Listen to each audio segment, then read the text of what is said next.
Good afternoon. My name is James Reinhart. I'm the co-founder and CEO of thredUP. It's great to be here with all of you. Thank you, Upfront, for having me. It's such a great day, and I'm honored to share the story with you. Our mission is to inspire a new generation of consumers to think secondhand first. And before I give you the how of what we do, I thought I would give you a little bit about the why. And I thought I would do that by sharing with you the book that we give every new employee on their first day at thredUP. It's a book that we read annually as a company, and something I think that's underappreciated in the entrepreneurial ecosystem. And that's Harold and the Purple Crayon. And for those of you who have never read this to your children, shame on you, because this is a book about a journey, an amazing journey.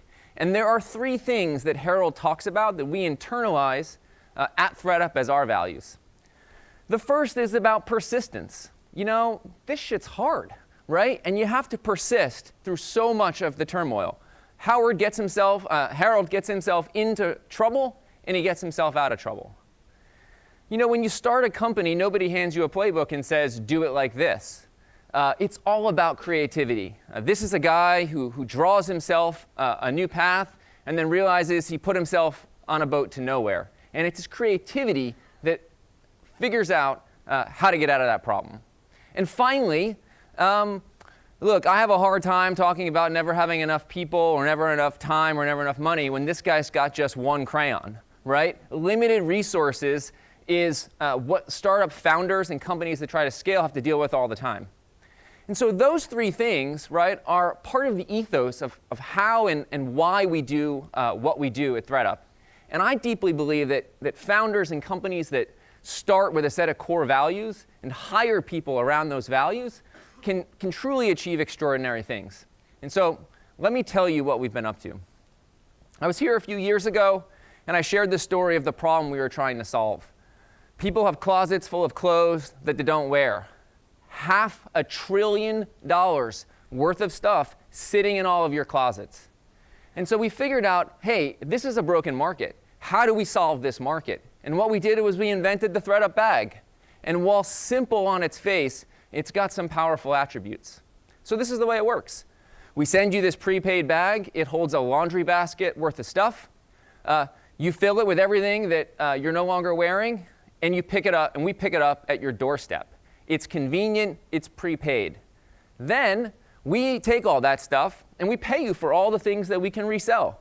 You earn money for all of that stuff, and if you don't want the money, you check the box, we donate it on your behalf, and we send you a tax receipt. And we make you feel really good about it. And I think companies, especially consumer companies, that help customers feel like they're doing good are companies that are set up for long-term success. And we have been on a tear. So I was here a few years ago. We were processing just a couple million items. This year alone, we will process 30 million unique items, or as I say, 30 million snowflakes. That's $3 billion worth of retail value going through our network this year alone. And we're prepared to continue to scale that. Once you have great supply in any marketplace, for any of you who are involved in marketplaces, it's all about the supply. Then you can do incredible things acquiring customers and delighting them. For us, we focused on three core principles. We have amazing prices. Everything on thredUP is 80% off of what you could buy it at retail. Why would you ever buy a new J.Crew dress again when you can buy it for $18 on thredUP? We have amazing brands, 35,000 of them across 150 categories. We sell more brands under the thredUP roof than any other company in the United States. And finally, we change it every day. We change it every hour. Just in the time I've been talking, we've put hundreds of new unique items online, maybe in your brands and maybe in your sizes. And I think the intersection of amazing prices, amazing selection, and constant refreshing of that inventory is a recipe for success. One of the things that inspires me that I'll share with you is about our mission and the mission of getting people to think about secondhand. 70% of new customers to thredUP in 2017 were people buying their first ever secondhand clothing item. I used to believe we were just taking people offline and putting them online, but now actually we're pioneering and ushering in an entire new behavior shift. Retail isn't dying, people. It's just moving around. People are still going to buy clothing. The question is from whom they're going to buy it. To do all of this, I thought I would spend the last few minutes sharing with you the deep technology and expertise that we've built, the secret sauce on the platform. We think about ourselves as an augmented marketplace that ultimately creates more value for buyers and more value for sellers by doing a lot of the work for them. There are 3 areas I'll call your attention to. The first is just an incredibly sophisticated price arbitrage business.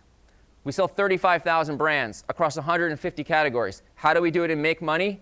Very carefully, right? A lot of the technology is about what do you pay, how do you price, how long is it going to take to sell? And we've been able to build over the last few years a dynamic engine to do this. Second is that we don't just have a 3PL in Indianapolis managing our experience. We run our own network. We have 5 facilities around the country. We use those facilities to deliver incredible times in transit to the customer.